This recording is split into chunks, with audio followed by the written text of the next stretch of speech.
There is a bird on your doorstep. Small, still, its feathers barely disturbed, as if it simply decided to land there and never left. You didn't hear anything. There was no struggle, no sound at all. And yet, sitting beside it, completely composed, is your cat, watching you. Not with pride, exactly. Not with guilt. With something far more difficult to name. You assume it's a gift. That's the first mistake. Most people, when they find these offerings, reach for the most emotionally satisfying explanation. My cat loves me. It's bringing me a present. And there is something undeniably moving about that idea.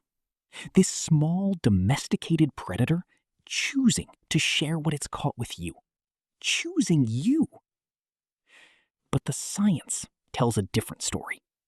Or rather, a far more complicated one. Because what's happening when your cat drops a dead mouse at your feet isn't really about you at all. It's about something that happened 10,000 years ago, written so deeply into biology that even 10,000 years of living beside humans couldn't erase it. To understand it, you have to go back, not to the beginning of domestication, further, back to the wild. Picture a small African wildcat, Felis sylvestris libica, the ancestor of every house cat alive today. It weighs roughly 4 kilograms. It lives alone. It hunts alone. And unlike most predators, it cannot afford to fail.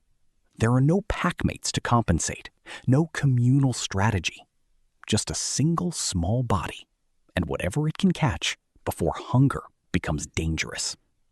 In this context, every hunt is high stakes. Researchers studying wild felids noticed something interesting. Small cats don't simply kill and eat in the same spot. They move the kill, sometimes only a few meters, sometimes much further. They carry prey back toward shelter, toward familiarity, toward the places they feel safest. Because the act of hunting and the act of eating evolved as separate behaviors. Killing is not the same as consuming. This is the first thing most people don't realize. Ethologists call part of this behavior surplus killing. A cat can enter a state of predatory arousal, triggered by movement, sound, or the quick motion of prey. And once that sequence begins, hunger is no longer required. The cat isn't hungry. It hunts anyway. It kills anyway. And afterward, it is left holding something it doesn't need. In the wild, that something is often carried home. Your house is home. And you have become part of that home. For a long time, behaviorists worked from a simple assumption. Cats bring dead animals to their owners because they have bonded with them. The prey-sharing behavior appeared to be a social gesture, a sign of trust, a sign of affection. But the reality may be more complicated.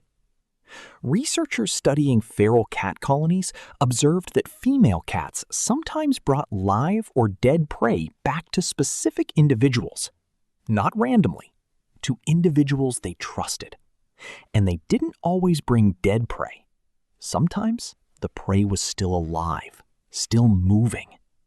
This wasn't a gift. It was instruction. Mother cats use prey as a teaching tool. They release it, allow it to run, catch it again. And in doing so, they help their kittens develop the skills required for survival. The prey is not food yet. It is a lesson. Now, consider what that might mean when your cat brings something home to you. Perhaps it isn't sharing a trophy. Perhaps it is treating you the way a mother cat treats a kitten, as something that still needs to learn how to hunt.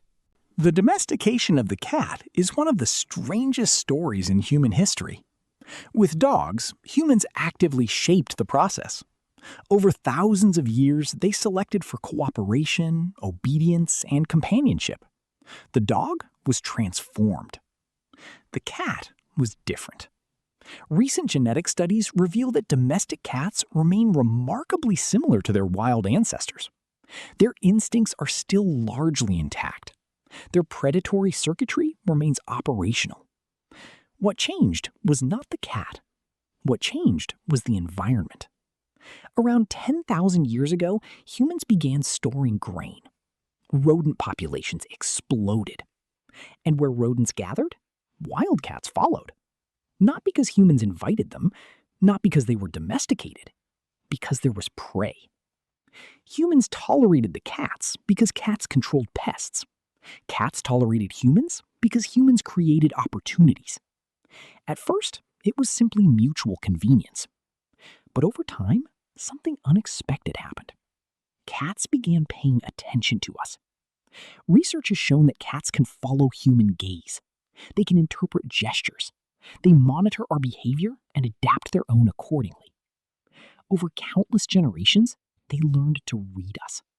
Not perfectly, but well enough to thrive beside us. Today, the domestic cat exists between two worlds, part wild predator, part household companion. And that tension still exists every time a cat places prey at your feet. There is another possibility researchers have explored, one that involves territory. Cats are deeply territorial animals. They define space through scent, routine, and familiarity. Every object they rub against, every pathway they patrol, every corner they investigate.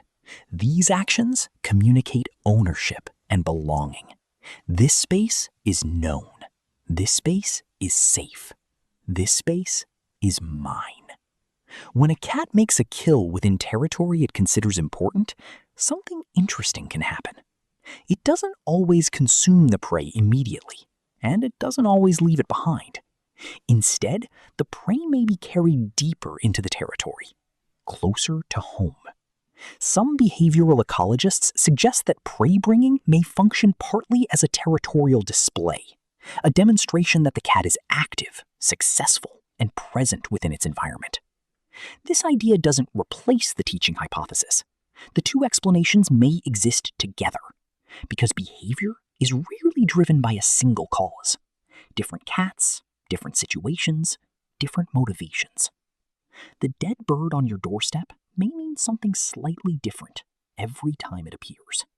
There is one final piece to this story, a detail that brings everything together.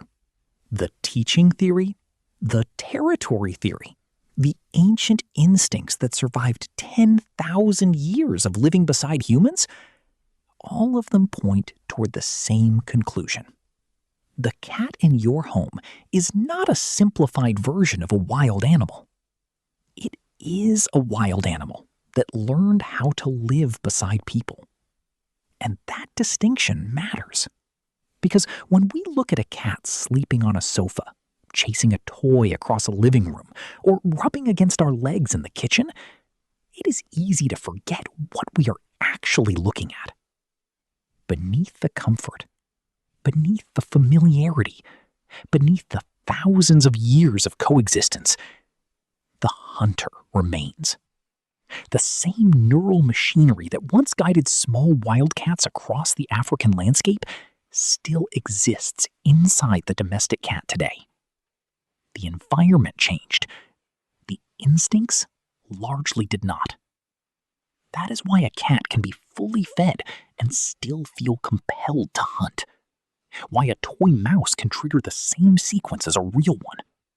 Why a dead bird on your doorstep can carry echoes of behaviors older than civilization itself. And perhaps that is the most fascinating part of all. Because the prey your cat brings home is not really the story. The story is what that prey reveals. It reveals that domestication is not the same as transformation. That living alongside humans did not erase millions of years of evolution. It simply redirected it. Every mouse, every bird, every unexpected delivery left on a doorstep is a reminder that the boundary between wild and domestic is thinner than we imagine. A reminder that two very different species have spent 10,000 years adapting to one another without ever becoming the same. And so the next time your cat appears with something it caught, consider the possibility that you are witnessing something far older than the moment itself. Not a gift, not a trophy, not a mystery, but a small glimpse into the ancient instincts still operating beneath the surface. Instincts that shaped a predator long before it shared a home with humans. Your cat looks at you. You look at your cat. And between you exists one of the oldest partnerships in human history. A relationship built on familiarity, on adaptation, and on a level of mutual understanding that is still incomplete. The bird on your doorstep is not just a dead bird. It is evidence.